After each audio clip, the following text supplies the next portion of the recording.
এই ছোট্ট একটা জীবন, ছোট্ট।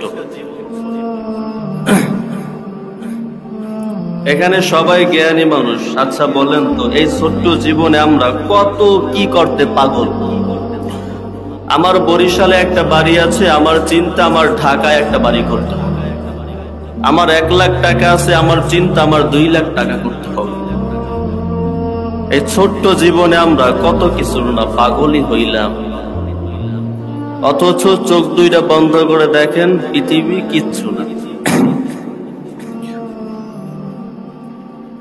আল্লাহ রাব্বুল আলামিন এত আদর যত্ন করে আপনাকে আমাকে বানিয়েছেন, কিন্তু আমরা সেই আদর মর্যাদা রাখতে পারিনি।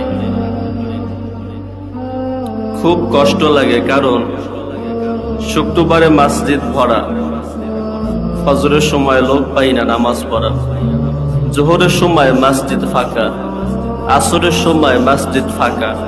আগে মাগরিবের সময় 3 কাতার হতো, এখন দেখি 1 কাতার।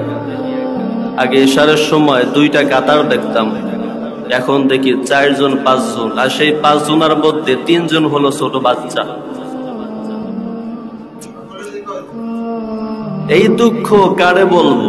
এই জন্য আমি নিজেকে ব্যর্থ মনে করি, আপনাদের আমি নিজেকে, কারণ আমি আপনাদের বুঝাইয়া সঠিক পথে আনতে পারি।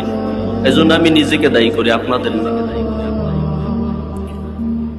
কি বুঝাইলাম, কি শিখাইলাম আপনাদের, কি জবাব দিব আল্লাহর কাছে যে আমি 1 টাকা তার মানুষকে আনতে পারি না বাঁচতে। আজানটা কানে শুনে ঘুমায় যাও, নামাজ পড়ো না। তুমি কি দেখো না তোমার মতো কত সন্তানের জোহরের সময় জানাজা হয়?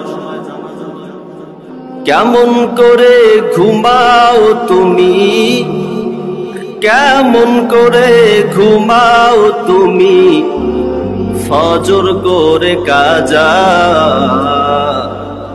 এমনও তো হতে পারে জোহরে জানাজার তোর, এমনও তো হতে পারে জোহরে জানাজা। ঠিক কিনা?